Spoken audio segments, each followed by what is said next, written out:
Essay 78, The New System of Science.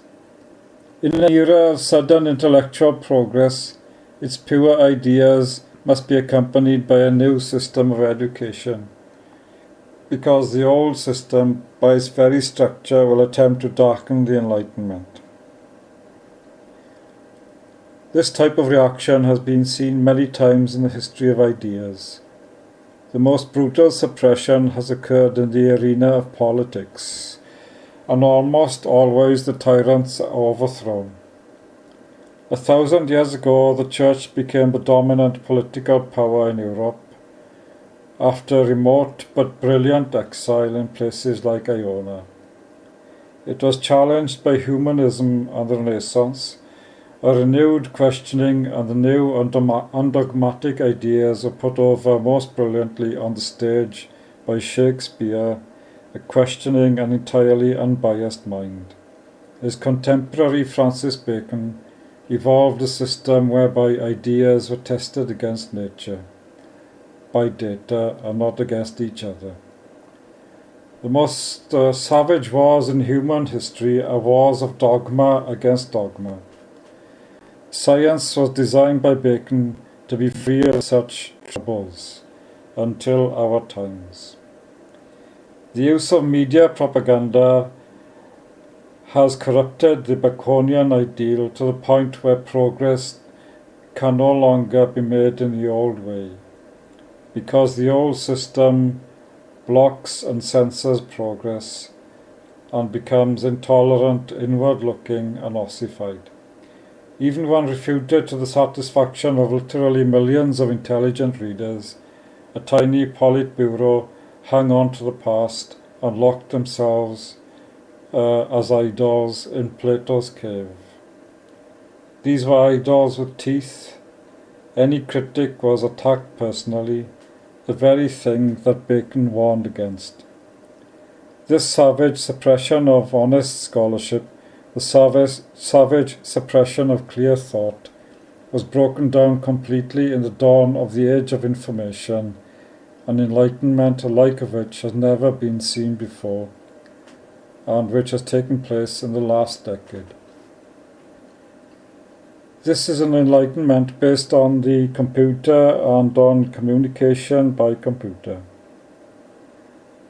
Every fact is there now for all to see. Each can judge for himself.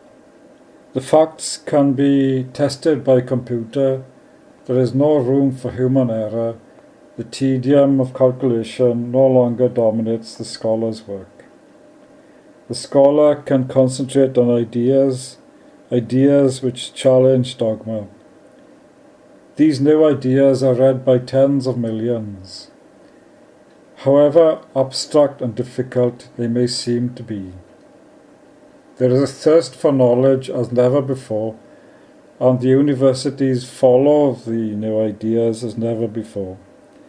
The ideas come from without the ivory tower and knock on the ossified ivory door.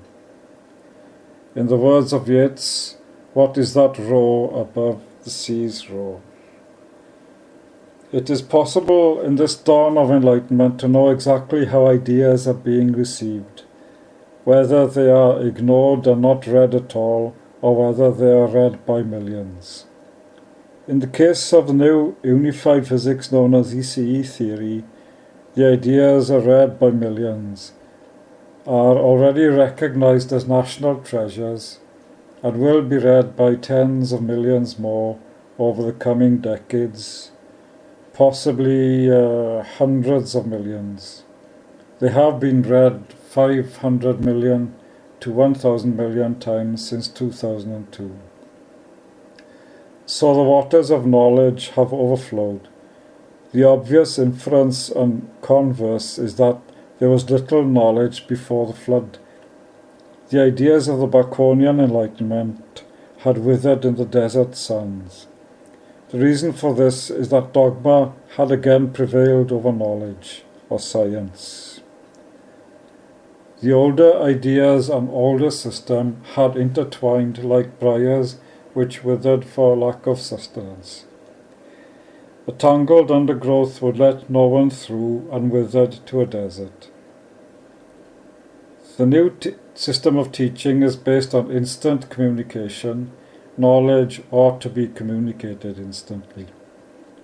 It may or may not be read or listened to, but the computer has shown that the new unified physics has been read constantly around the world in the last decade.